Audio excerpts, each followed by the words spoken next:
What's up, everybody? Welcome to another episode of the Overachievers Gaming Podcast, episode 39 with these schmucks. What's up, guys? I am your host, Vash, aka Charlie, joined as always by the hungover jerk, Ashy Pastrami, Dominic Armin Galliano, That's really and funny. Chef Crondo. I don't remember your last name, Josh, but Josh Del Sesto. Josh Del Sesto. We are the Overachievers, and this is our gaming podcast, so hence the Overachievers Gaming Podcast. So anyway, this week we are joined by a longtime friend of the stream. He's the first time being on the podcast. This is Dinez, hailing us from Greece. How's it going, Dinez? Hello. Doing What good. up? How are you guys doing? Sunny, beautiful, not tropical, Greece. Mediterranean. The only thing I know about Greece is my playtime from Assassin's Creed Origins, and that's about it. Or Odyssey. That's it. Come on, man. I know you've seen pictures of like what I'm going to say it wrong, but isn't it Santorini or Santori, Greece, where it's like all white and blue, like all the architecture is white? That's actually a law, and it's on a part of islands in Greece. You don't have that everywhere. It's only in the Aegean Sea. There's only a part of islands that have to be white. It's a law. They can't. It's a law. It's a law. Yeah, they can't just go ahead and just turn their houses into like blue or whatever they want. Why is it a law? It has to be white. I don't know. I was curious why. My thing is like, how do they keep it so white? Like you see pictures of it on Instagram, and it's like this thing's right up against the ocean. So like I mean, it's actually a law. It has to be white. If you're living on an island that has this law, you have to have your apartment or your house from outside white. That's wild. I guess just keeping it that just keeping it all consistent, I guess, right? Just keeping it a certain look. That's wild. So but it's pretty good. Yeah, awesome. Well, Dinez, thank you very much for joining us today. Why don't you give us a little bit of backstory? Actually, before we do that, let me tell you about where you can find us. You can find us on Instagram. I almost forgot. You can find us on Instagram at og.podcast. Our Twitter is overachieverp.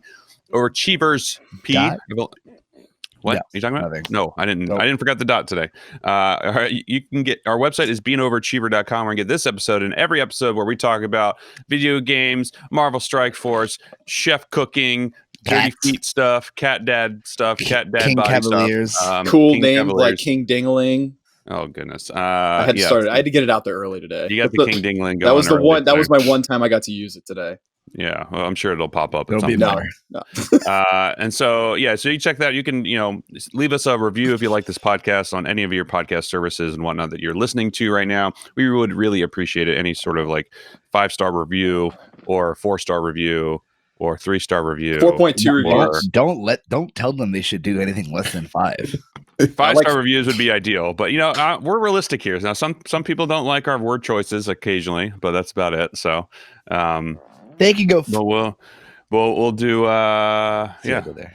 Yeah, exactly. I can. You can go take a hike into the mountains. Meet on us, right? Anyway, Dinez, why don't you tell us a little about yourself and how you?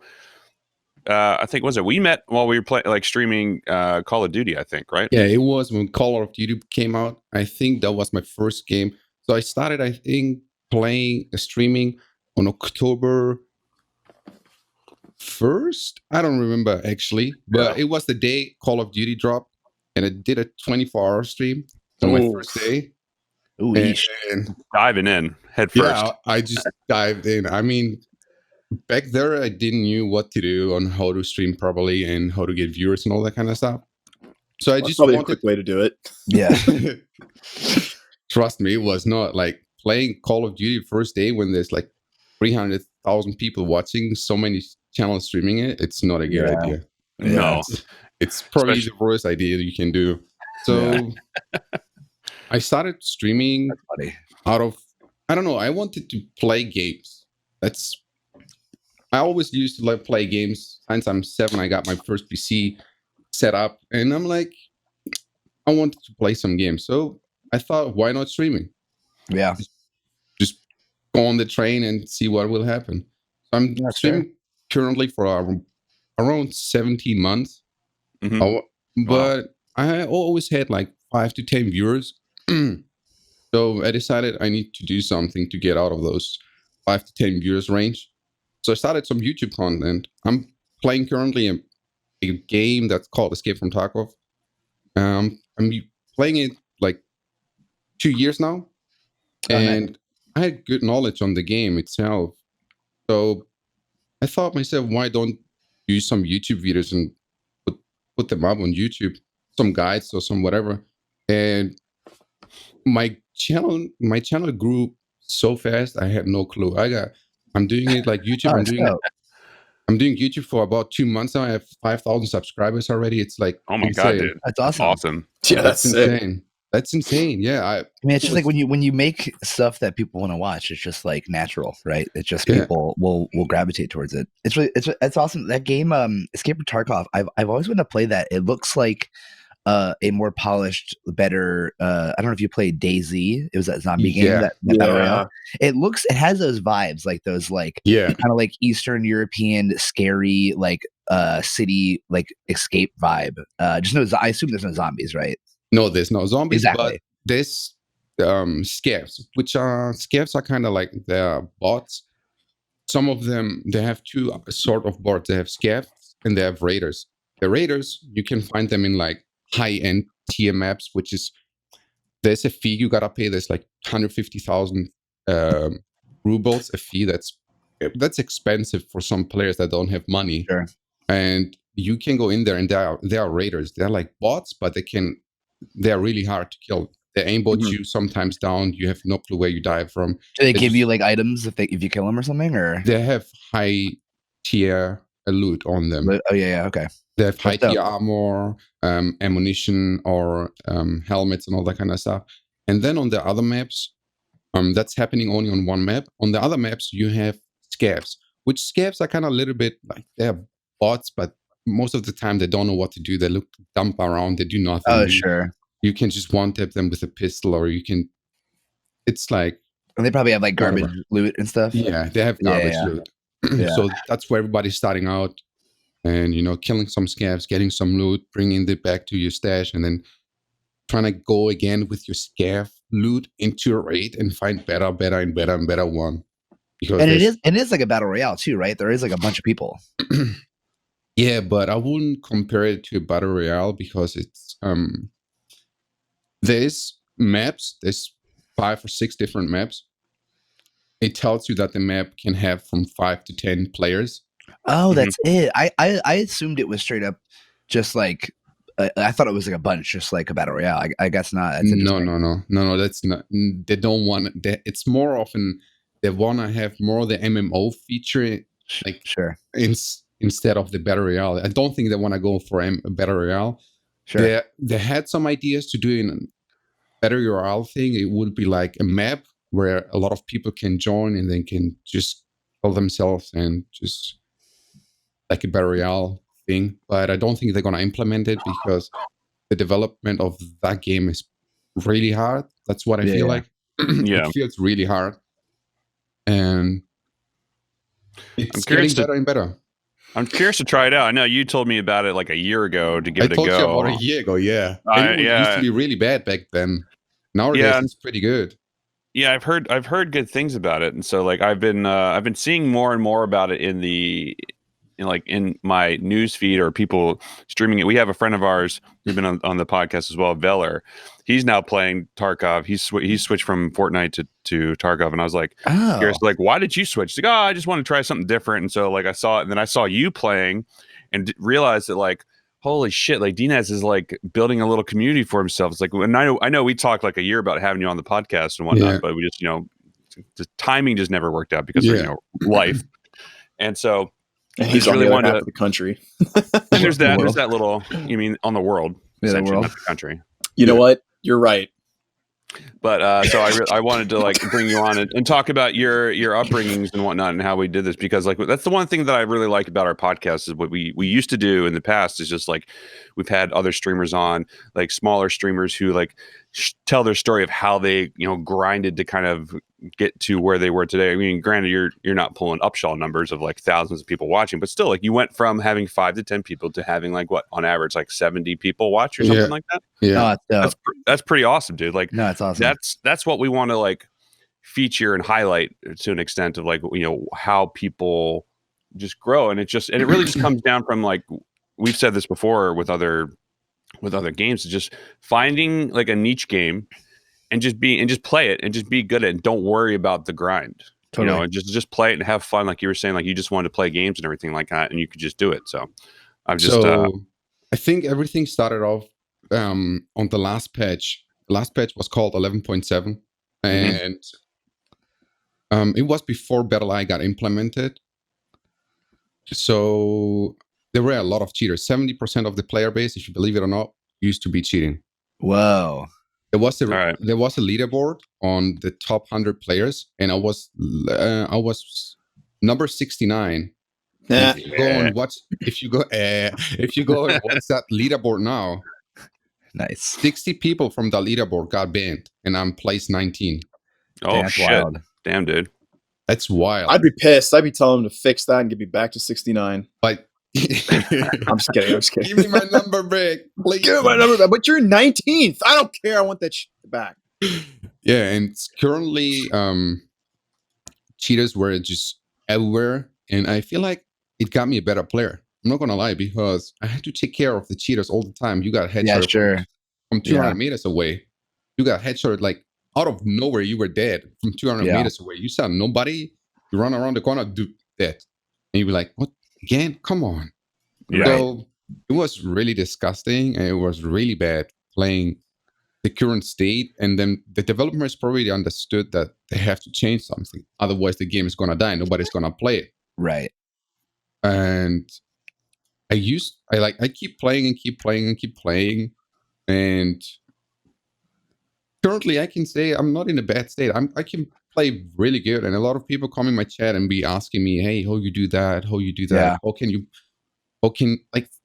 The first thing I've learned was probably keep calm in every situation. That's probably in Escape from Tarkov. You have to do that. You have to keep calm and listening to what is going on.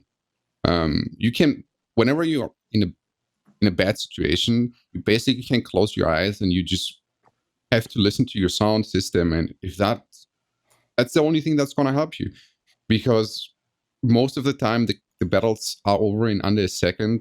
Right. Either going to get headshotted or everybody's good using good bullets.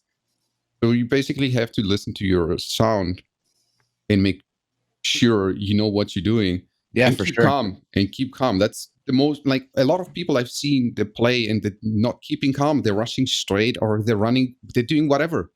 And I'm like, the first thing you have to do is stay right there where you are, keep calm, and see what's going to happen in the fight. Right. Yeah. And as Ganja George TV was saying in the chat, that it's like with every game. So I feel like I played a lot of PUBG, and PUBG is very much the same, where, granted it's a battle royale, but sound system and like having good headphones and being able to hear everything around you and be able to hear people approach and everything like that is key in making sure that everybody exactly. You have the advantage just by listening and just like not panicking and all that sort of stuff. So yeah, exactly. Sure. Oh, you mean like everything I do in League? Yeah. I gotta do this. Run. Oh God, there's a guy coming from the jungle. What do I do? I almost dropped an F-bomb. Yeah. Sorry, I already did it. I just did, so it's fine. No, it's fine. So, I feel like we could make this like a rated R or a rated what rated is it? R? PG-13. You get one F-bomb allowance. Did and you know that? He used it already on television. Yeah. Yeah. Well, you know what? Let's say per person. There you go. Okay, per person. There you go. Thank you. Okay. Make that. So it's like a total of 3. So it's like a risque PG-13 movie. At least there's no nudity, right? It's good enough for you. Gotcha. That is good enough for me. Yeah, it's good enough for you. There you go. Well, outside of just, I mean, I'm curious to hear more about Tarkov, Dinez, just because I am too, actually. I don't know much about the game outside of this. I know that you play it, and that's about it. And then, like, we know that Veller plays it, who's been on here before. So I'm curious I want to hear more about it, but I want to circle back to that because I want to ask you more about like what, like you said that before that you just want to play games. Is streaming your full-time job? Is that what you do, or do you do something else outside? So I was used to work here in Greece, and I got a pretty good job. I'm not gonna lie. I was really, really lucky. I got a pretty good job, which is I was working on a company that's called Space Hellas. So I studied network and telecommunication. Okay. So I was there. I used to work there. I was working 14 hours a day, and I'm not gonna lie, the payment wasn't good at all. For 14 hours a day. Yeah, that's a lot of work. That's a lot of work. Sounds like restaurants. Sounds yeah. like industry. So what happened there? One day I'll be like, you know what? I'm gonna leave that. Yeah, And totally. I left it and I started streaming. That's what I did. And currently, it is my full-time job. I don't know. I mean, I like it. I can make a living out of this. So I can make for sure a good amount of living, I would say. In Greece, like, if you guys don't know, in Greece, average salary is like 550 euros. What's the euro to dollar conversion It's rate? like $700. Wait, 550 euros, like, period? Yeah. Wait, you mean like the salary, 550 euros a year? No, a month. Oh, okay. I was like, wow. Yeah, it's No, about, I need to go over to Greece because I'll be balling out of control if that's the case. No. You get around 600 euros. Let's say you get 600 euros a month salary in Greece. That's what everybody's getting average. And with 600 euros, if you're working 14 hours a day for 600 euros, I feel like you'll be like, it doesn't feel right. But I can't change it. That's how Greece is currently.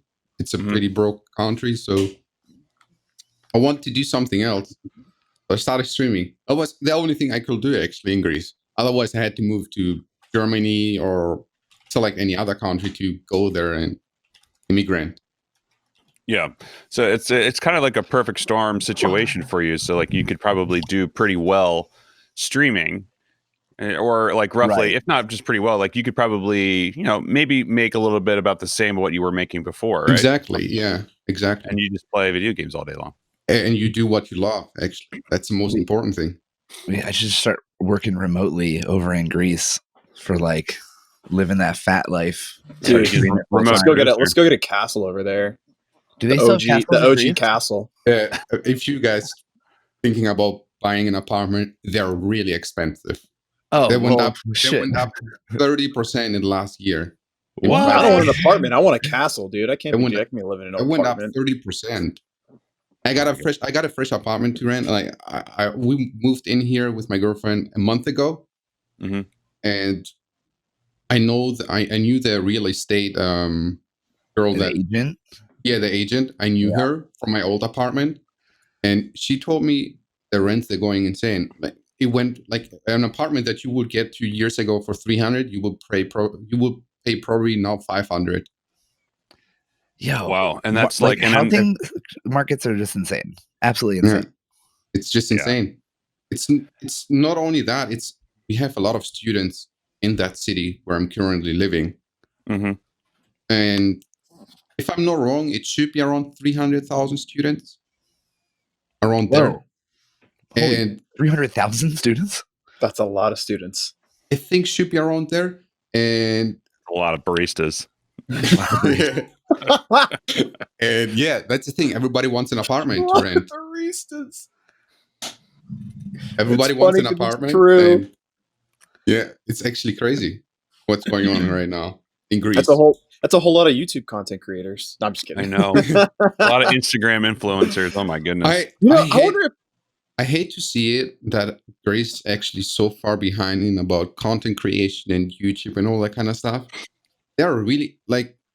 That just means that you got to pick up the slack, my guy. Yeah, man. It just means that's like a whole niche audience for you to hit up. You have quite the advantage of just being like you're already in the system. You can. I tried to become a Twitch streamer here. Let me tell you right now that it ain't happening because number one, I'm not like a pro player, and number two, I don't have any of these right here. So like an NA, I'm sorry, it's one of two things. You're either you're god tier at the game, or you're a beautiful woman. That's like the only way to become successful. But that's the thing. That's the thing. My schedule is on NA. You are. So well, you must be really good at Tarkov then.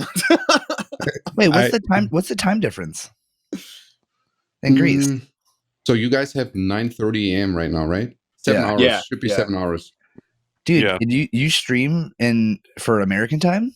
I start my stream 10 p.m. here, and I go until 5 Why a.m. is that? Did you find that you had better viewership with people from NA than in European times? Yeah, for sure. Especially if I would say that I would go for a Greece schedule and stream on Greece, it will, I wouldn't do it. Why do you think that is? Because the Greek people are so far behind, they don't know what it is to make content and how hard it is to make content, and they will not support you. They might come to your channel, but they will never drop a sub. Right. They're not like, they don't see, is it like they don't see the value in like watching a streamer yet? Exactly. They don't see the value of the content, of the entertainment. That's super interesting. I feel like because the way that the streaming is evolving is that it's like straight up like quote unquote like TV for some people, right? Like some people when they're done work, they get home and they turn on their favorite streamer, right? I guess that's not. They put you on the Fire TV stick and they're just watching you, chilling in the bed or. Yeah, that's actually what I do. I guess it hasn't. Oh man, my cat, she wants to get out so bad. I guess it's just not like that way in Greece yet, where people aren't in that mindset. I guess. No. I just kind of figured it's that way everywhere now, right? It's just we're in the time. No, we're not in the time. Greece is still far behind, and I feel like there's still a lot of countries that are far behind. Germany is really with it. Like they're supporting it. Oh yeah, Russia too. Streaming in Russia is fucking. Sorry, that's my first F word. Doesn't matter. Go for it. It's huge. It's huge. In Germany too. There was. Do you guys know Montana Black? He's like the biggest German streamer. I don't think so. No. Yeah, he's the biggest German streamer, and he was the most subscribed channel on Twitch for a month. Wow, good. That's I feel it's a hard seat to dethrone. There's one country. He's talking in German. Yeah. He's talking in German. One country took him to 45K subscribers. That's pretty crazy, actually. That's because crazy, huh? There's so many people here that have like an average of, I want to say like 10K subs or 15K subs, and I mean, it's the same people every time, you know. Like, but you know what though? Think about the migration that we've seen in the last like 6 months from some of the top streamers on Twitch to Mixer. So between Shroud and Ninja and there, I mean, there's been like at least 10 of like top big dogs that have left Twitch. So like, I'm not saying that it's made it easier for the people, but like there's, I mean, kind of, right? I mean, it's a void that gets filled, you know. It's the same thing with our podcast. Like, you know, we had one Marvel Strike Force podcast drop off, and now there's one less. So now it's like us and the Marvel Strike Force Masters of Launch or whatever. And then obviously Valley's, but still. Yeah, Valley's new one, yeah. But it's interesting because ours is better. Well, I'm just kidding. I want to start like a turf war. I'm kidding. But it's just really interesting because, I mean, if you think about it, like, you know, Ninja turned on his stream and there was 45,000 people watching him just instantly, right? And like when you take away that viewing from a platform, that's like 45,000 people at least that aren't watching on Twitch. It's not saying they're not watching between like two different, you know, obviously you could have on Mixer and you could have on Twitch at the same time. But you have to think about like, I'm sure those whatever 5 to 10 streamers that bounced has really probably changed the top viewing game for Twitch. You know, I'm not saying it's probably easier, but yeah, it's very interesting. It's like it's kind of more balanced. I feel like that's actually a good point. It probably is more balanced because they were definitely like exceeding to the top. Right. Definitely. And now it's more balanced. You had like Shroud, like every category you had a top streamer. You had Ninja at Fortnite, you had Shroud in every battle royale that's coming out. Yeah, whatever he wants to play. Whatever he wants to play. Whatever he wants to play.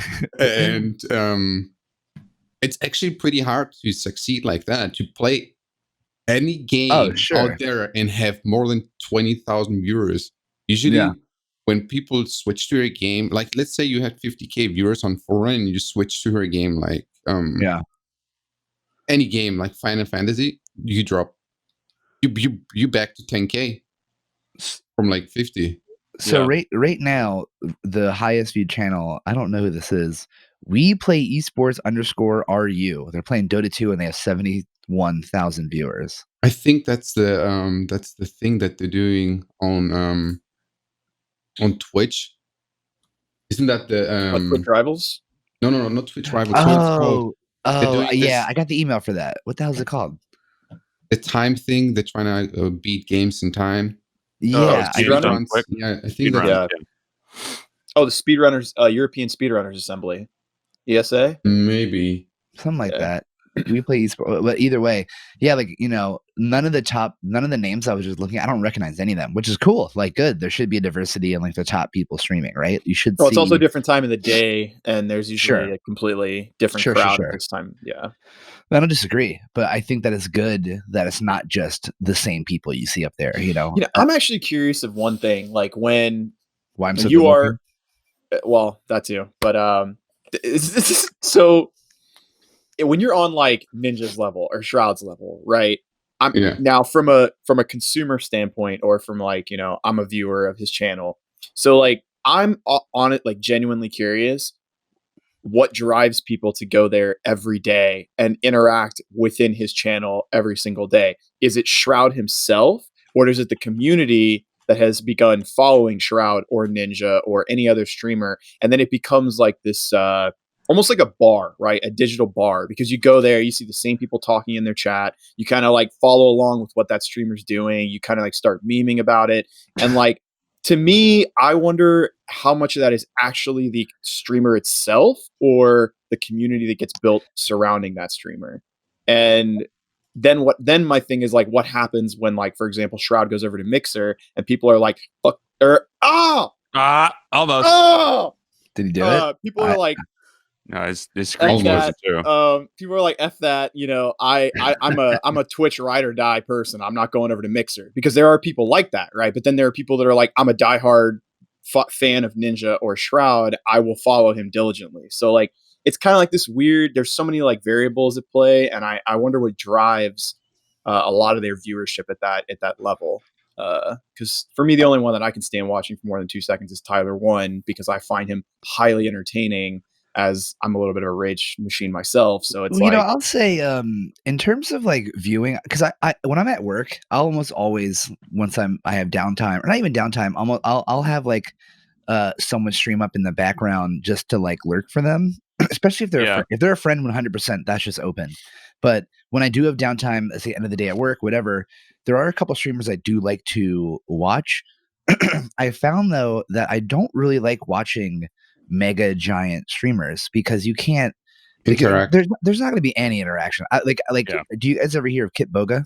Yeah. Oh yeah, he's hilarious. Kip, yeah. So if those don't know, Kit Boga has this crazy setup where he makes scam callers think he's either like an old woman or old man or something. Oh yeah. And we'll just keep them on the line for hours. And his whole platform is like the 4 hours he just wasted with the scam caller is 4 hours that they weren't messing with like an old person somewhere. They weren't like getting, bank accounts or anything like that. It's brilliant, because not only is it really entertaining to watch, but he actually is doing a pretty like legitimate service to people, highly entertaining. But the thing with that is I love watching him, but like he'll ask a question and then it's like 30,000 people answering. It's like, oh, that's right. No one's Edna. Yeah. Edna, my man Ganja here. That's one of his characters is Edna. Yeah. Dude, it's so funny, man. It's so great. But like, I've seen him on YouTube. I do really enjoy watching it, but you're not gonna ever get any conversation with no. And that's fine. I'll still watch him, but I do so much more enjoy watching, especially my friends, obviously. That's like when it smaller channels, right? That's when it rolls more into what you just said a little while ago, or somebody. I don't know if it was in the chat or you said it, but it's someone's TV. Like that's it. That is like a television show. You know what I'm saying? Like watching Kit Boga is exactly that. It's like you're watching television, but like. Yeah. Even so, there are a couple other. There was this pro. Well, I say pro, but there's no pro circuit of Destiny. There's this Pro Destiny 2 multiplayer. I feel so bad for forgetting his name. He was like my main subscription. He anytime he came on, I would just watch him because he was just so good at Destiny, and he was just a cool dude. But like other than that, I just find it so much more rewarding as a viewer to watch a smaller stream. True. Yeah, and you make more friends, like, hence why we have Dinez on the podcast right now. That's funny. When I first started streaming, I thought the whole concept of like quote unquote building a community and all that was like kind of a corny sounding thing. But then as like time started going, I was like, oh, it kind of organically happens, right? If you're streaming, people come to you I mean, hopefully, obviously, as time goes on, and like they just like when you hit that live button, they come back and it's awesome. And like, oh shit, thanks for coming back again, blah blah blah. Or you go to a stream, and especially with a small stream, they're like, oh, thank you for coming back. It's like they remember you, and like you do start actually interacting in a more personal manner, which is a really cool thing. It's a cool thing, especially when you and some of them appreciate it when you like remember something about them. Hell yeah. Yeah. Oh hell yeah. They appreciate that so much. Like a guy came 100%. A guy came 2 days ago and he said, I have birthday in an hour. And I told him, listen, your birthday is in Greece in 50 minutes. Wait, I say happy birthday to you, and then you can go leave. And it was 12 and 1 minute later, and I told him happy birthday, and he comes next day in again. Like I finished my NA schedule stream. I go back online the other day at 10 p.m. He comes back and I'm saying, hey, I can say happy birthday to you now. And he's like, hey, thank you. No, it's nice. It's fun.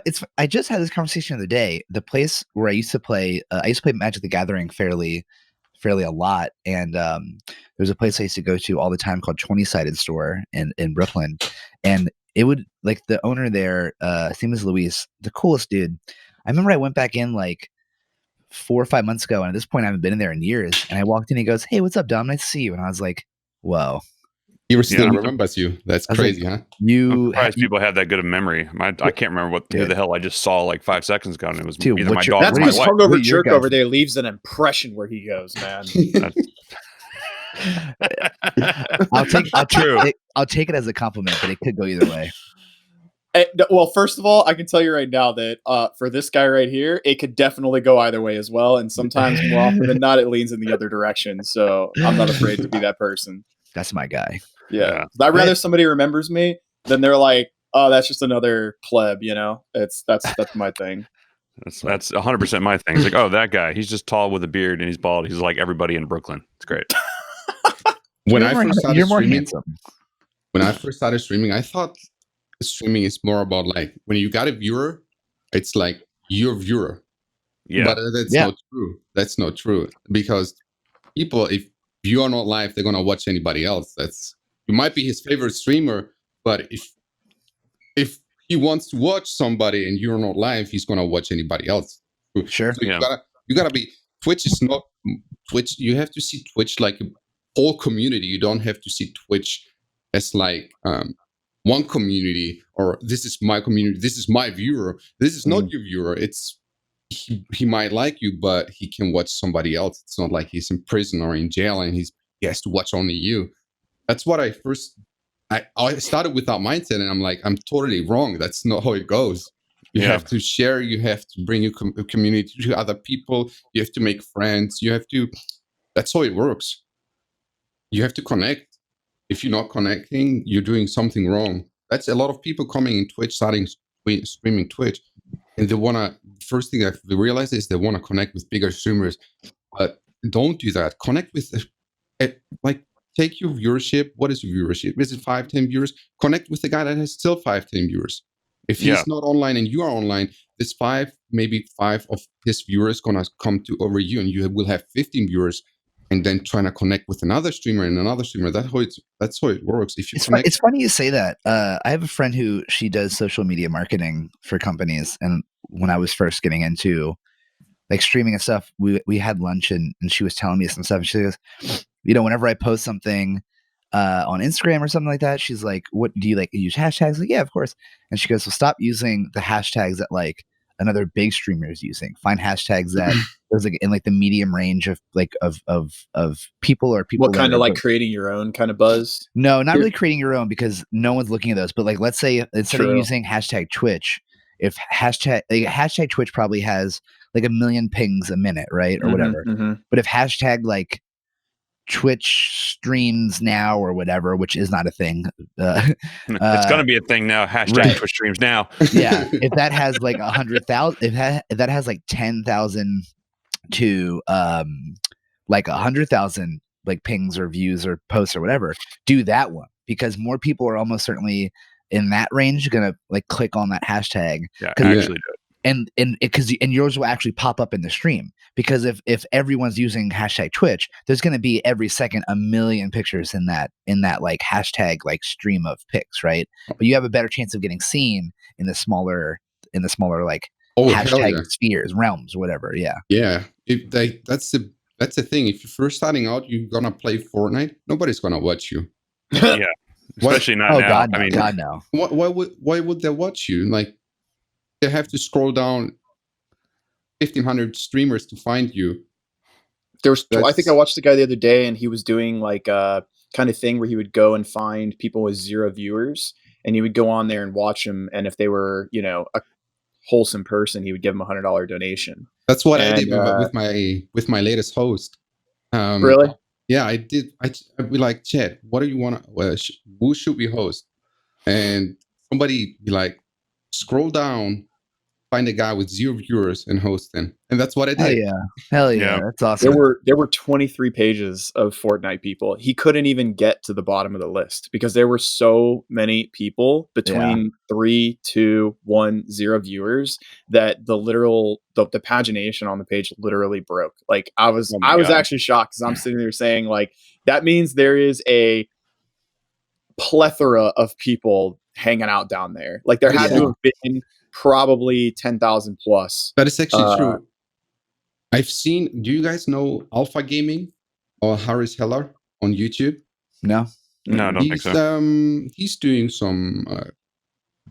He talks about Twitch, and he does some what camera you should use and all that kind of stuff. tutorial stuff. Yeah, and tutorial stuff, and he does gaming on his Twitch channel and just setting sections. He's a pretty cool guy, and he was telling the people on YouTube that, like, YouTube needs a better function to be able to sort out the live streaming platform from their video live platform. Because if you go on YouTube and you want to find a guy that's live streaming, you have literally to look on the top, on the down left, there's like a little bar which shows you who's currently live streaming. And we need something better for Twitch too, something that gives you more exposure with a video, or like the platform itself has to change a little bit, because the exposure is only a little thing that shows your viewer count in a little thumbnail. That's you. Right. There's really nothing really nothing that kind of showcases like what what you're doing, as opposed to how many, the basic bare stats. I mean, I understand where they're going from in terms of like trying to fix that aspect, because it's tough with, you have a desktop platform, you have a web platform, you have the you have then a mobile platform, you have iPads, you have all these other things you got to work on. So it takes some time to do, but still at the same time, it's like you want to see all this stuff happen. And the good thing is, because they're changing something, is I feel like it's because, not gonna lie, but it's because of Mixer, YouTube. Oh yeah, easily.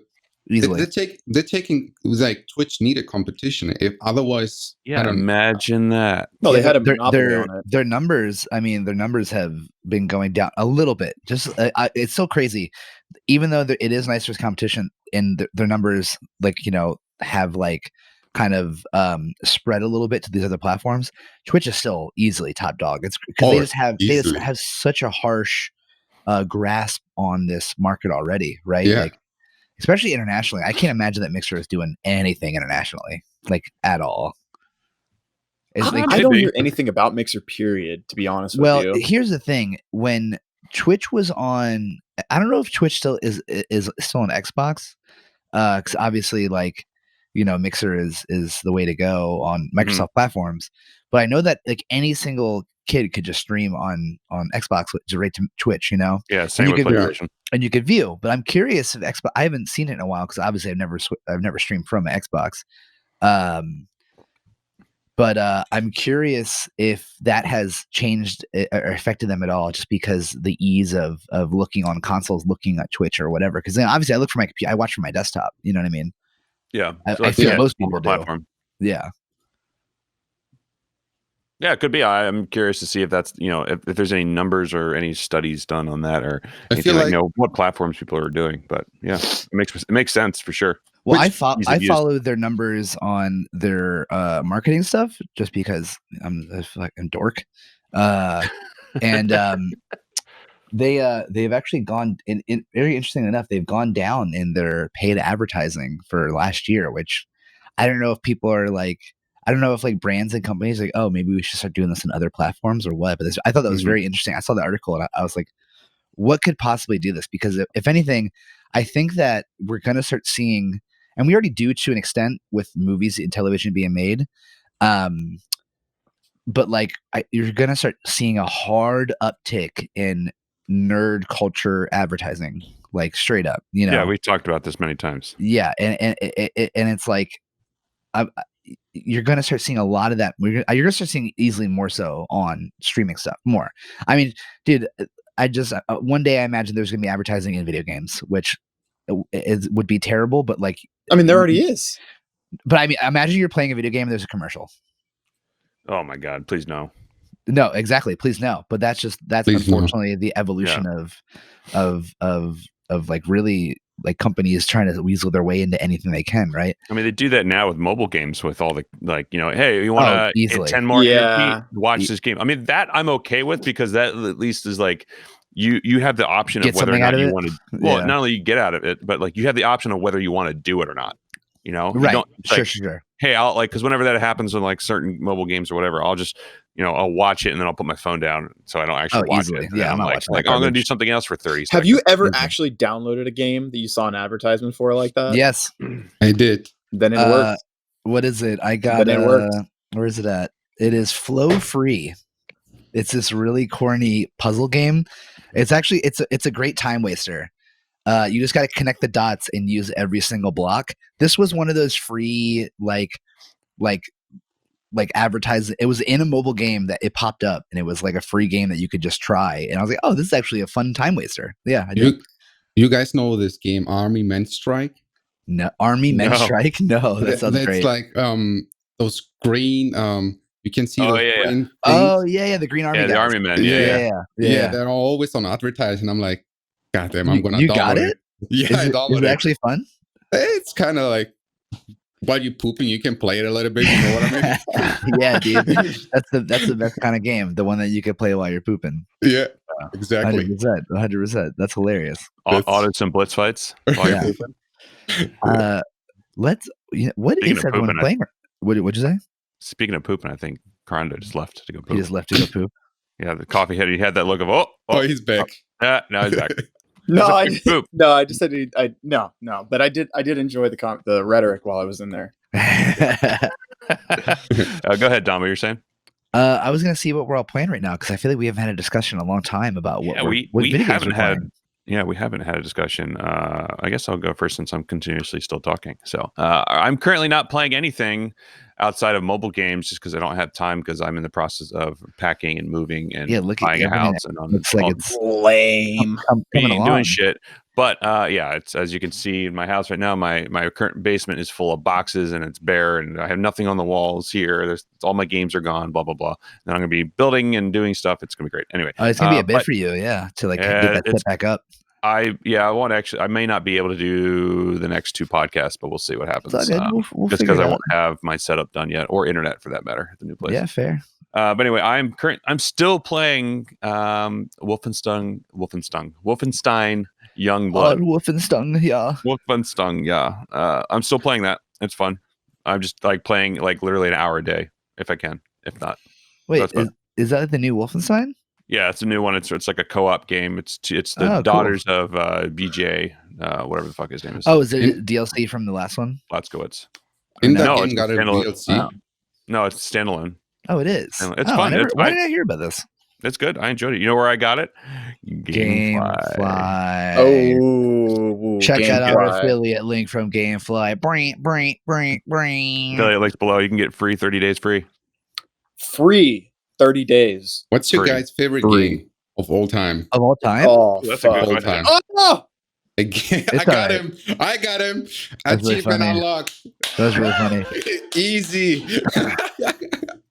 I feel the thing for me is I feel like my favorite game of all time can be thrown up between the game I played the most hours of and the game that I think is just my favorite. Probably my favorite just video game is Legend of Zelda Majora's Mask. I just aesthetically and everything about that game I just love. But I probably have put the most hours into the first Division 1. Which is not by no means is my favorite game, but I also can't deny that I liked it enough to put in like 2,000 hours, right? Like, I feel like Division 1 had such a great environment on the Dark Zone, and it felt great. so good. I'm gonna get Warlords of New York or whatever the hell it's called. I'm gonna get it. What?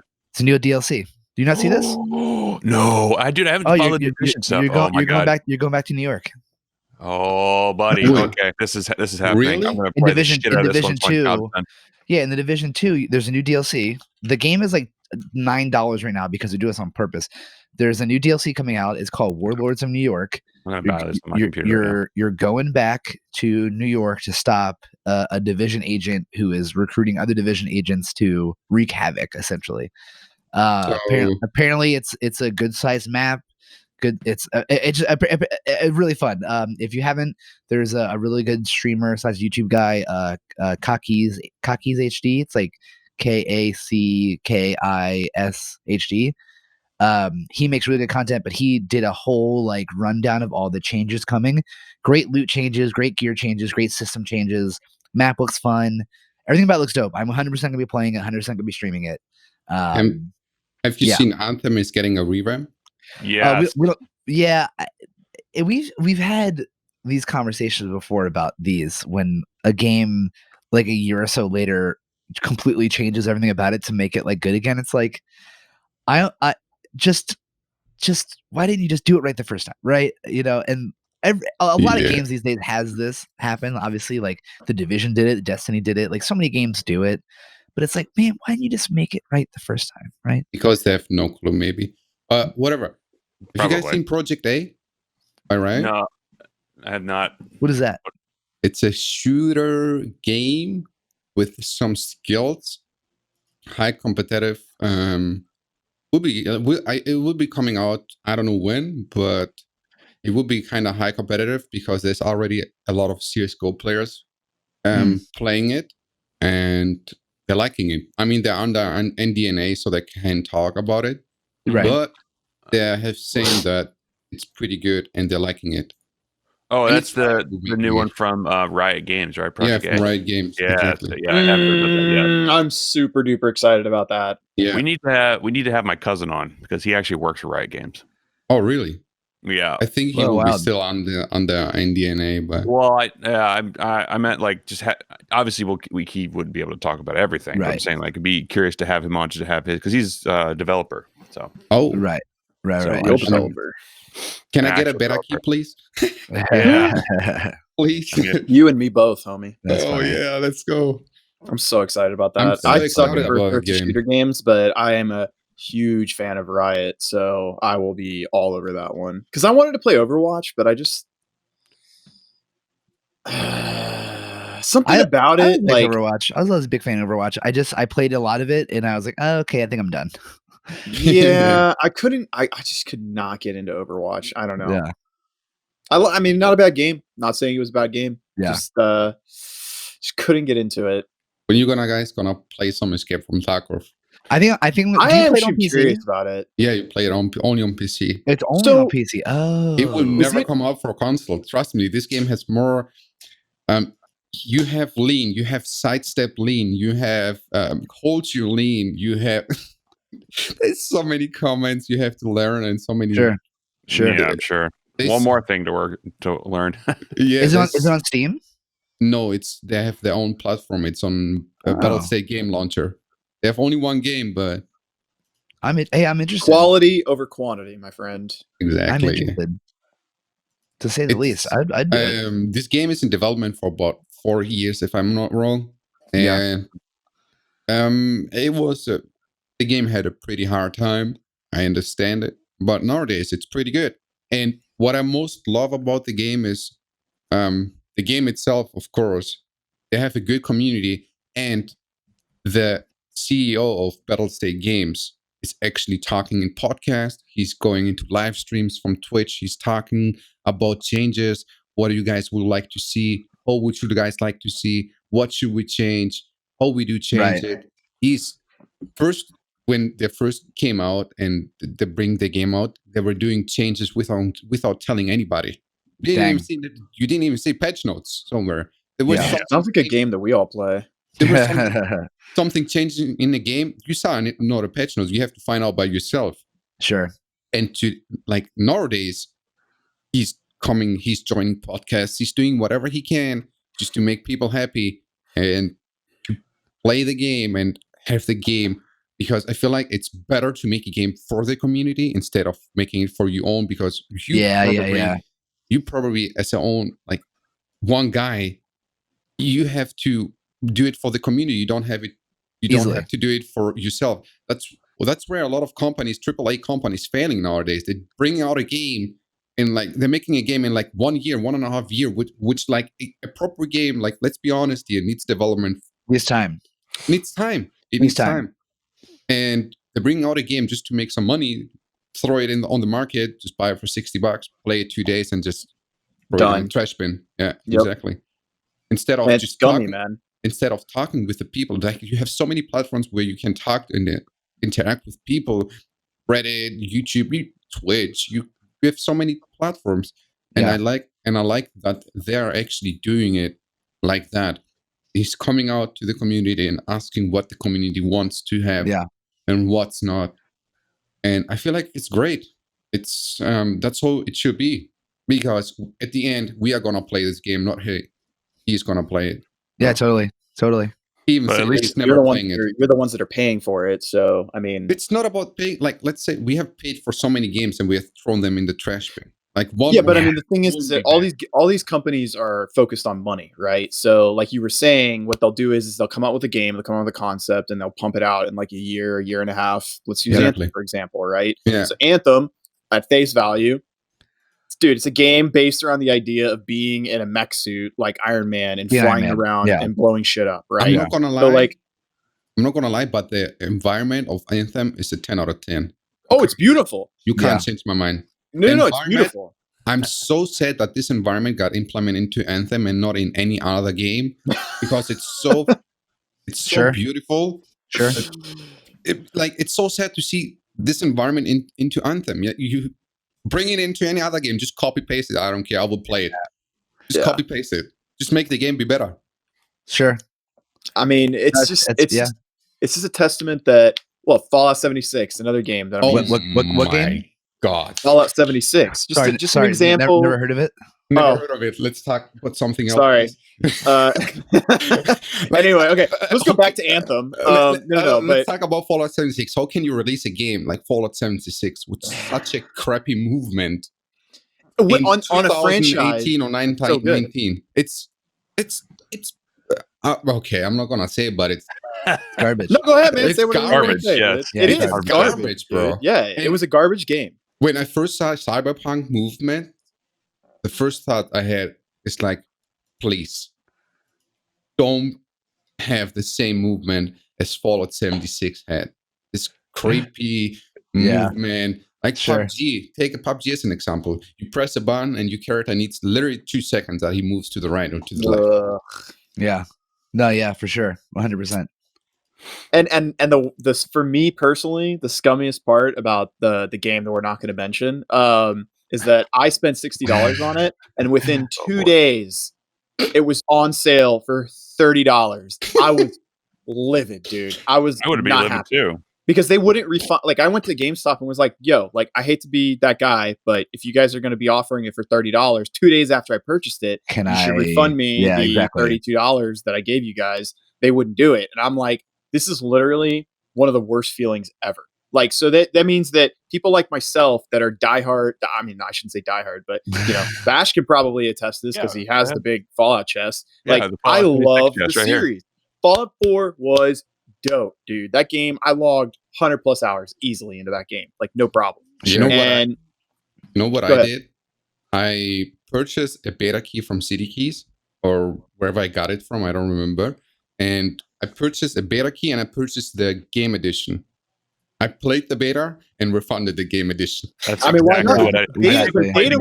I think The That's beta zero was on literally AQ. the same game, dude. The beta, there was literally no difference between the beta. They had a soft release, basically. 100%. And then around the time that my friends and I quit playing, because we'd done virtually everything you could do in the game within like 2 weeks. Which I'm not gonna lie, man. Like face value, I thought the concept of the game was great, minus the fact that there were no NPCs in the game. Sure. Are they I going to like implement new NPCs now? Sure, yeah, but you're gonna have to pay $14.99 or whatever their monthly fee is in order to see that.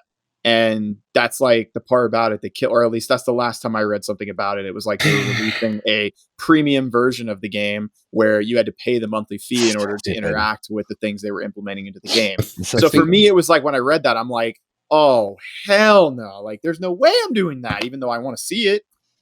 Oh no! Of course, Just pay to play the game. Yeah, pay to play. I mean, but and even then, I'm not opposed. Look, I grew up on EverQuest and World of Warcraft. So like, to me, paying $15, $12, $13, $14, $15 I think a month that's for the only game that can still manage to do that. It's probably only World of Warcraft and Final Fantasy 14. I'm not gonna lie, I can't get into it, but it is a phenomenal game in my opinion. I'm done with MMOs. You know, I spent 10 years of my life on them. But FF14, fantastic game. I mean, especially as a fan of the series. Anyway, I'm getting off topic. Tangent podcast is what we. Yeah, I just think that like if you're gonna first of all, if you're gonna release a game, and I like what you're saying about the guy, the dev from Tarkov, because like at the end of the day, we're playing the game. We're the one that's going to pay the money. We're the ones that are going to keep playing the game, that see the advertisements that they're trying to roll through certain things. Like all their paywalls are all behind having a large viewer base. So if like if you don't keep your community happy, then they're going to disappear. That's why Path of Exile has like a really good reputation, because they are like when Diablo 3 came out, Path of Exile came out around the same exact time, and people were like, why on earth would I play this game? And it's ironic because Diablo 3 is dead in the ground, done, and Path of Exile is still rolling out with new seasons consistently multiple times a year and has a giant player base. They know what they're doing. They know what they're doing. That's the difference. Like, don't you guys have phones? Yeah, don't you guys have phones? Exactly. Dude, I mean, and here's the thing: where's Diablo Immortal? Oh, we won't even talk about that. I know, but it literally like talk about they killed it dead, man. They had to have after the reaction from the community. People are sick and tired of bad games. Yep. People are sick and tired of bad games. Every goddamn guy is producing a game, and it's just garbage. Garbage. Take your time, make the game. I don't know how long it will take. It takes 4 years of development. I don't really care. Just make a good game. 100%. That's why I'm not upset. They pushed Cyberpunk past or Cyber. No. Wait. A little bit. I was talking with a friend 8-9 months ago about Cyberpunk. Okay. And he went into the site to see how many job offers Cyberpunk has open, right? He has open. Okay. And they have literally headmaster, developer, headmaster, designer. Those jobs were open. Like there were no people there to develop the game. That's, I think, what Cyberpunk falls. Yeah, we were like 9 months ago and watched that site, and there were so many job offers for Cyberpunk, and I'm like, well, it just might be the development company itself, because they might be working on other things or expanding. I don't necessarily think it's for the game itself if it's coming out soon, because all the development stuff happens years in advance. So they might be ramping up for a new game or something. I hope. I'm really hoping, because there's such a big hype. I'm looking for Cyberpunk. I hope it will be good, and I hope it will be good, because if it would be garbage. And people are that's gonna be bad, man. That's gonna be bad. Imagine Cyberpunk would be garbage. Like I feel like a lot of people feel like me, and they're going with the mindset that it will be garbage. Like all other games, nowadays are garbage, and a lot of people will go with the mindset that it will be garbage, or they will wait until they buy it, because they don't want to spend another 60 bones without seeing any reviews, like Fallout 76, Anthem, and a lot of games that came out the past years, and they were just bad. So as a gamer, because you're definitely a passionate gamer, with the since we're sitting here talking about Cyberpunk and the hype, and you're like, okay, so I'm going to automatically go into this game, and this is how I feel like a lot of my friends and I go into new releases of games, thinking it's garbage, right? Now, I see the psychology here. If you go in thinking it's garbage and it's a great game, then you have all the room to be like, hell yeah, that was a dope game. Like, it changed my mind and everything. Exactly. So what necessarily in this instance do you feel is something that you're looking for to sway your opinion from it feeling like it's a garbage release for $60? So what I feel like, you mean like basically what I what do you expect? What I expect from a game, it's like, well, no, Cyberpunk in particular. Cyberpunk, all right. I want to go in there, and I don't know if it will be open world or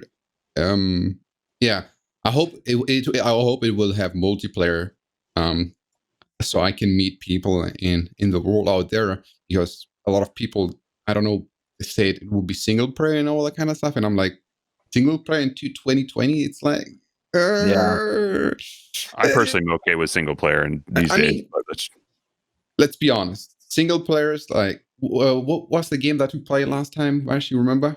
The remake? I don't remember.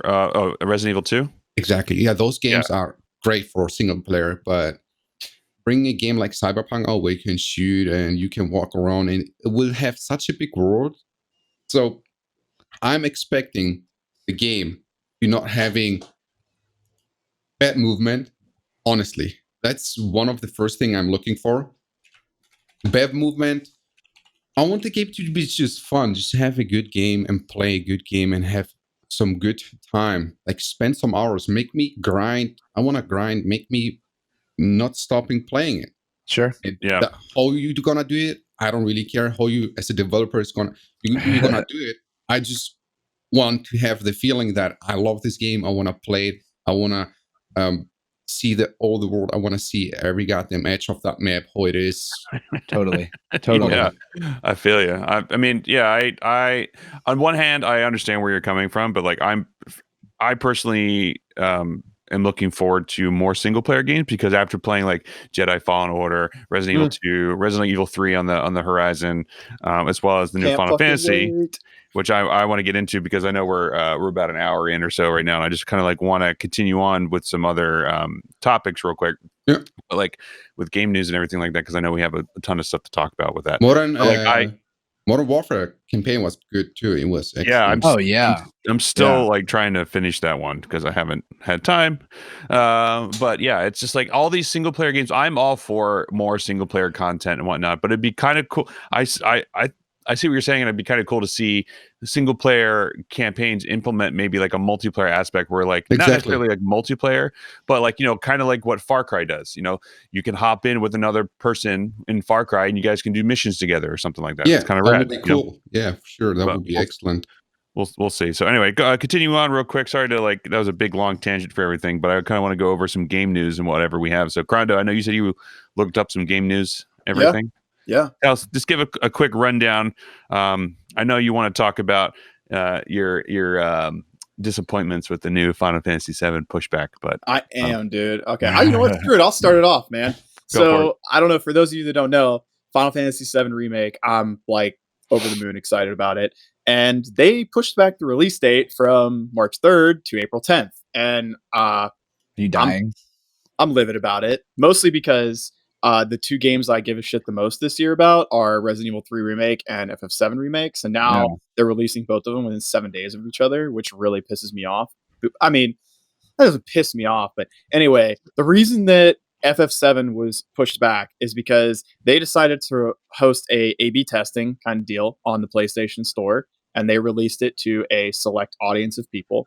And what they did is they released a quote-unquote demo copy of the game. However, when people pulled the file off of their PlayStation, actually loaded in their computer, they found that it was the entire game. Whoa. And along with that, they also found attached 3 DLC keys and file extensions, which released info that people at Square or whatever, they didn't want this info to be released. And I dug to find why they pushed the release date back because of this. There's no information about it. But that's why they pushed it back, because they basically had a mega boo-boo. I mean, that's huge. That's a huge boo-boo. That's a huge boo-boo. And my question is, traditionally, I can remember back when they released a demo of FF7, and they also released a demo of FF15. You had to buy like Final Fantasy Type O or something. It was an awful Final Fantasy game. Literally, everybody bought it just for the FF15 demo. Yeah, and it was a demo, right? Like it was literally you play for X amount of time and you're done. So I don't know why these bozos released a restricted copy that had all the information in it, but I mean, it cost everybody a bunch of time. In the long run, a month isn't so bad. I mean, if you look back, Breath of the Wild got delayed a year. Yeah, you're right. You're fiending. Yeah, it'll be out soon enough. I hope whenever I see a delay, like obviously this is a little different. Whenever I see a delay in a game, to me that means that they want it to be right. They want it to be good. And I don't have a problem with that. Yeah, like for instance, like Metroid Prime 4. They scrapped the whole game and started over because they're like, we just don't think this is good enough for you. And like, does it suck that one of my favorite games, like one of my favorite series, is delayed? Who knows how long? Yeah, but will it make it so much better? Hell yeah. True. But like this is a little different though, because this isn't necessarily gameplay or story and stuff. They just mess up some code. It sounds like, and they need to fix whatever that is. But I don't know. I think that's probably what happened. Is they're probably like, wait, why were the DLCs completely exposed? Because they didn't. I think they were being a little cryptic about the fact that they're going to have some DLCs. Everybody knew it because there's no way that they're going to fit that entire game on one wave, considering the fact that they are digging deeper into the storyline. And it's like 100 gigs out the gate. It's like almost as big as Red Dead Redemption 2. It's a huge game. So I think what they're going to do is they're going to break up the whole game into basically 4 series, which makes sense because the original game was 4 discs. Sure. So I think that they're going to try to like stretch it out that way. And I mean, of course, that's like the gaming. That's just what they do nowadays because they can't just give us a game for $60. They got to give it for $60 plus 40 or 50, which I'll take it in this one instance because it's Final Fantasy and I love the series. You'll take so it when much, you like the game. Yeah. Yeah, but any other time, like it just doesn't feel right. But anyway, I'll move on to the next thing because that's not really that big. I mean, it is what it is. Apparently, it's big. Being salty. It's big, but I'm salty about it more so than anything else. Another thing I'm really excited about, and I don't know if any of you guys here played the original Baldur's Gate series, but they are going to be releasing a Baldur's Gate 3. What? And yes, and come on, you already knew that. Shh. I'm trying to do it for our listeners. What? But I'm really excited because they're going to be having a early access to it later this year. They haven't given an exact date on it, but it just says that later this year they're going to have early access. So people like myself, I'm super duper excited about this because Baldur's Gate was one of the very first RPGs that I ever threw my keyboard against the wall at. Okay. And that's very fair. Very fair. At like level 1 because I thought I was an RPG gamer, and then I'm like, what? You mean I can't even survive the first area? Like I'm a gamer. What is this nonsense? This game's broken. I'm a gamer. Yeah, that game made me like really learn what gaming was, or like that RPGs can be very punishing. If you make the wrong decision. I can't beat this game. It's cheating, Josh. The games can't cheat. Okay, it's a computer. Have you ever cheated? Me? Yeah, I've cheated on a game. I've cheated on a game. Technically, Diablo. I grew up in the days of Game Shark and Game Genie, my friend. Of course, I cheated. The best cheat that ever existed, in my opinion, was there was Turbo HUD for Diablo 3, and it was the best UI expander. That's all it was. You didn't like hack loot. It wasn't a bot. What? It was the best thing that ever existed when I was having Diablo. But yeah. Yeah. What about Grand Theft Auto Vice City? If you guys ever cheated some, you talking about like the unlimited continues and stuff like that? Oh yeah, dude, of course, man. I didn't have internet by the time then, so I went to my cousin, write the cheats down on paper, went home, and then let's go, baby. Dude, with the grenade launcher running through the city. There's like nothing better than some of the retro games I have. Like in the actual boxes, they have like a little cheat sheet. Yeah, because you buy them from Warcraft 2. In the back, it had like cheat codes in the manual. like I used to pick up games at like garage sales and things like that because that's where you'll find a lot of like retro gems, and you'll like open it up and inside there will be like a piece of paper that has like all these codes for like a Nintendo game.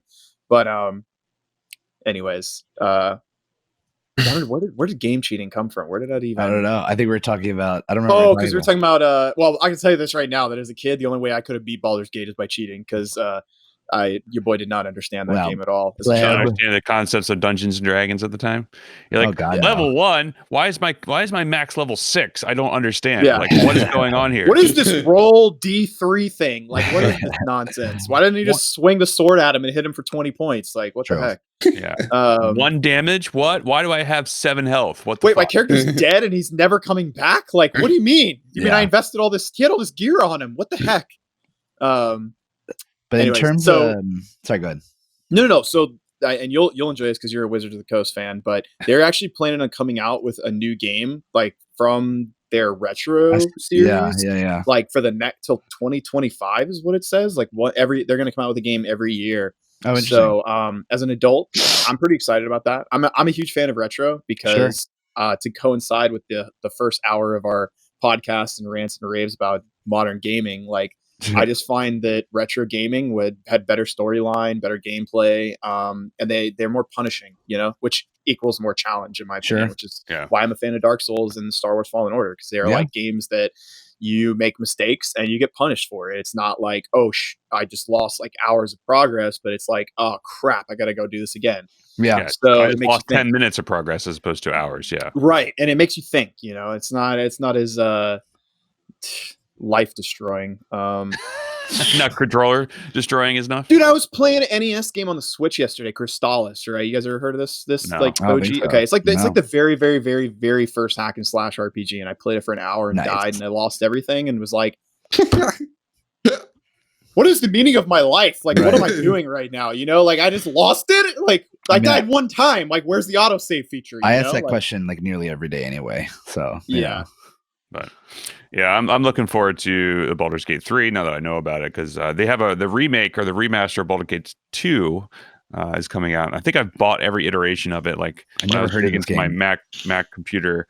I just was on set. I had like the remastered version of Baldur's Gate 1 and 2 from the Mac, because what the fuck is Baldur's Mac laptop? Gate? Are you fucking real right now? Are you playing right now? You never played Baldur's? Oh, Dom. Oh my God, Dom, and you're a Magic the Gathering guy, and you haven't played some ball. You haven't dude. Oh wow, my goodness. Wow, you nerd. This is like even more than I could. Oh my God. More than you. What? Dinez, you've played Baldur's Gate, right? Please tell me yes. Nope. Oh my God. No, okay, both. All right, at least. You, what are you doing this afternoon? I don't care. You're playing. No, I'm kidding. It's not that big of a deal. I'm gonna donate $5, and you both can play it and download it. I'm watching Baldur's Gate. You're gonna watch some streams of it. Oh my God. Anyway, what else is out there? Anything fun that we can continue on? Yeah, don't forget about Warlords of New York DLC coming out for Division. I'm excited for that. I didn't know that was a thing, so I'm I think it's April, maybe. Perfect, because that'll be when I'm done my job, and I'll have some time, and I'm gonna not work on my house and just sit and play Division. Maybe I'll stream it some. I don't think your wife will enjoy you not working on that. Let's be honest, Charlie. Let's be honest. There's not a lot of game releases this year, right? There's a couple. Nothing too crazy. Nothing like out of the water. I mean, Resident Evil 3 is coming. Final Fantasy 7 remake, and that's really. I got a list here. When was it? Last year or the year before? Like 2 years ago, when Microsoft bought like 13 studios and they released a couple of I don't know how many games. I don't know. I don't remember. Oh, that's right. They're putting Kingdom Hearts 1.5 to 2.5. The remixes on Xbox. That's cool. Okay. So we got Neo 2 coming out this year. Right. We got Doom Eternal. Doom Eternal is going to be dude. Resident Evil 3 Remake, Resident Evil 7. Doom Eternal. I'm genuinely excited for Doom Eternal. Last of Us Part 2. There's that. Let's hope Project A is coming out this year. It should be coming out this year.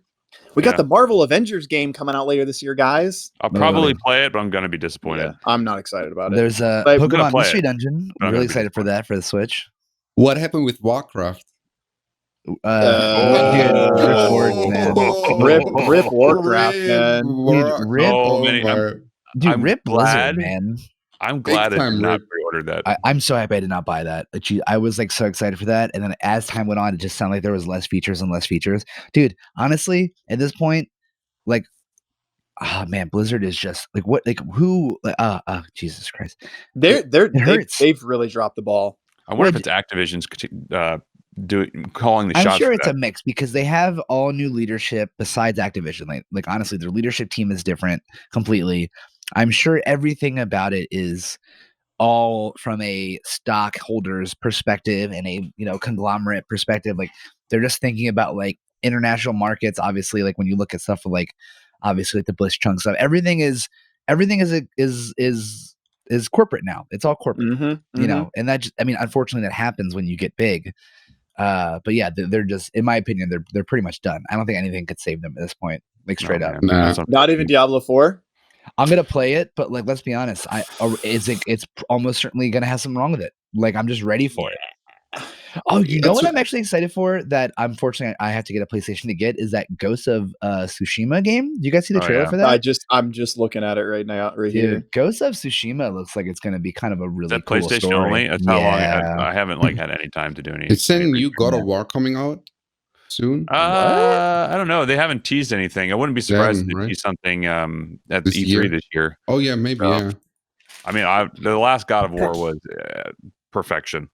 It was really good. Boy. Maybe it's coming out with a new PS5.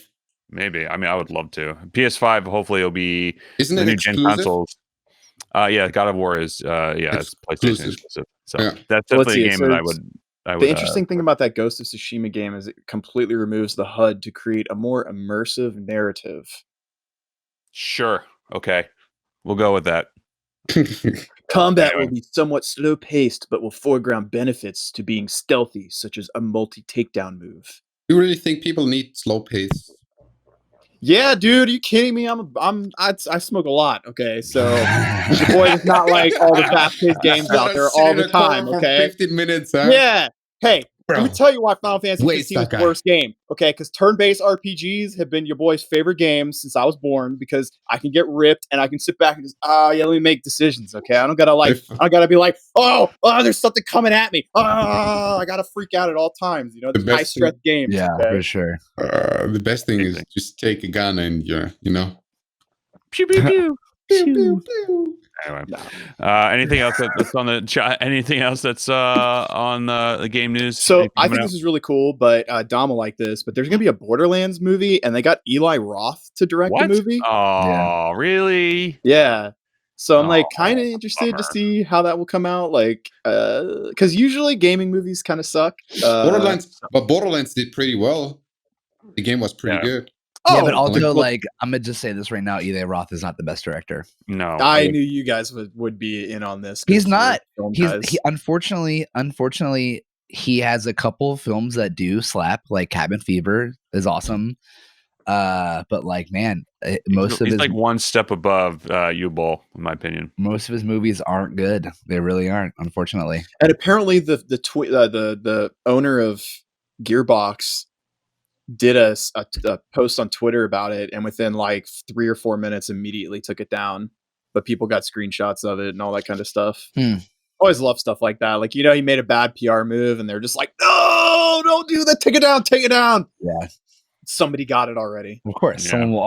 Here's the thing, a note to anyone listening and everyone, don't blow it on the internet because someone will see it. Oh, of course. Yeah, someone will see it. Someone will see it. So just don't be an idiot. That's all you got to do. So I find this to be interesting, but The Witcher, which has been out for a few years, when the series came out on TV, it jumped. It went up 554% on Steam. Well, it was also it was on Xbox Game Pass when that happened too. So it was just like, that was such a good series. I'm glad they're doing it another season. They reported an additional 100,000 concurrent player count on Steam for the very first time ever as soon as the series came out. And once they announced that there's going to be a season 2, apparently it started selling even more again because people are like really interested in learning about the series itself.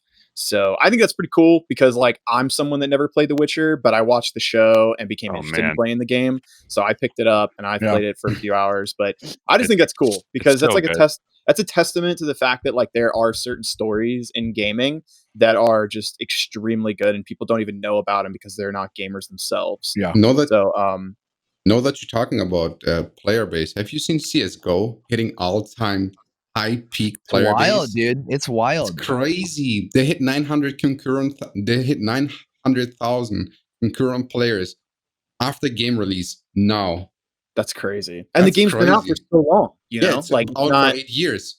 Yeah, well, I mean, Counter-Strike in general has been out since I was like 13 years old when Half-Life had the mod for it. So it's just like, to me, I think it's crazy that people have been playing that game for this long and it's still got as much steam behind it as it does. Actually, more than ever. All-time high peak. Probably because there's no new good game releases and they'd be like, you know what, I'm just gonna stick with a game that I know and it's pretty good. Well, it's also cemented in an esports game, right? Like exactly. Like, it's just like such a foundational game as an esport. You know, it's very I feel like there's more people knowing CS:GO as a name as a brand than knowing Valve, like Valve as a brand. I feel like there's more people knowing the game than knowing who made the game. Yeah, that's actually very true. Yeah. That's actually very true. Yeah. That's like it's well, I don't know. I don't have another example of that, but yeah. I think it's scary. Imagine. Yeah. It's like, oh, Counter-Strike. Oh, who makes that? Valve. What's Valve do? Steam. Steam? Yeah. Steam? Whatever. I know CS:GO. That's all I need to know. I'm looking forward to playing Half-Life Alyx, so I'm going to be playing that. I'm going to try to stream it if I can. I don't have a VR headset. I'm so mad. I want a VR headset to play. You can watch me do it. I'm going to 100% do that. But I say they have a mod for Beat Saber actually, where you can use a dual-sided lightsaber, so you have like a staff in your hand instead. It's so hard. I can only imagine. I've seen Vash playing Beat Saber. He is rocking it. Oh, I want to see this, man. I want to see. I'm like, you played it in a while. I'm like, how the hell did you play that? When you get to the new house, I gotta see a Beat Saber stream. The Beat Saber is like one of my favorite games just to play, let alone stream. So I'm definitely gonna get that set up because I have the Valve Index. So I'm waiting on one more sensor to come in so I can do full body, so I can do 360. They have 360 levels now. You have to move all the way. It's not just in front of you; like it's all around you. Have you seen it's out of stock? It's out of stock. The Valve Index. Yeah, you have to wait for it. So, I mean, I have it. I have the Index. I didn't get the third sensor. But, I actually read something. This is interesting about VR, but I read because of the coronavirus that Oculus is having a massive production problem. Everybody's having they're not gonna join the conference that they should have, or they used to have a conference and they're not gonna join it, and just sad. Yeah. I mean, I understand, but everyone's is being precautious or taking precautions about being, safe. So I got one last thing that from Spicy Gaming News. Have you heard of this game Wolcen or Wolken or however like WOLCEN? So it's basically a game that was designed by 11 people, small dev team, and it's a kind of like a Diablo kind of ripoff where it's like a hack and slash RPG. Had amazing sales, has amazing gameplay, and people really love it. But apparently, it has like a massive amount of. Oh my God, what is that? Holy moly. Sorry. Did you hear that? No. Okay. Like all of a sudden a video started playing on the page I had and it was just like crazy loud. And it was like beeping and sirens.